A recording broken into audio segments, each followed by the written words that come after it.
Well, Mr. Bernard Kabweze has told us that he's not very aware as to, what the problem could be or what challenges the National Assembly could be facing in passing the 2018 budget. But we also have the perspective of the National Assembly here, and joining us to provide that perspective is Honorable Chris Azubogu, who is the Deputy Chairman, House Committee on Appropriation. You're welcome to Sunrise Daily. Thank you very much. Well, so it is March already, and we'll get to hear about the 2018 budget being passed. What is going on in the National Assembly with the 2018 budget? Thank you very much. I think, like the DG have said, it's a level of process. Both sides of the table. The National Assembly is doing their detailed work. The volume of work to do in passing appropriation bill is not very easy. Come to terms of National Assembly, you have a whole lot of committees doing different jobs. And these are people mandated by law to do their work. Good, fine. The leadership might engage with the executive, they might make a proposal. But when it comes down, trickles down to the committee level, if you look at the Appropriation Act, it's very clear that for the National Assembly to pass the bill to become an act, they need to make reference to about 18 months of budget implemented. And if you look at it, 2017 budget just started getting live a couple of months back. And recently too, not quite about 3-4 months after the roadshow, when the bulk of the money for the implementation of the 2017 capital was raised, you can see jobs are being released, awards are being made, you see activity going on. Government is actually working. But for the National Assembly, they need to verify the extent of budget implementation so that they will know if the provisions made during the proposals that was brought from budget from the executive matches what is on ground. Take for instance, the budget came to us last year, but between that period and now, a lot of releases have been made. A lot of people have gotten projects to be executed in 2017. If you go along everywhere, you can see projects ongoing, projects being implemented.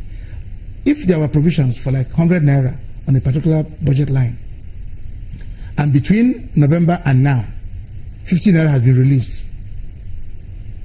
And if we have passed the budget the same way, that means that we're not doing any work. Okay, so you mean... We need to ascertain how much, based on release, one, and how much is actually implemented and executed. You mean released from the 2017 budget? In other words, does the National Assembly want the 2017 budget to keep running for a certain period? No. If before now, there was a clear understanding that there will be a rollover of 2017 into 2018, so that the law that was already made will take its own life.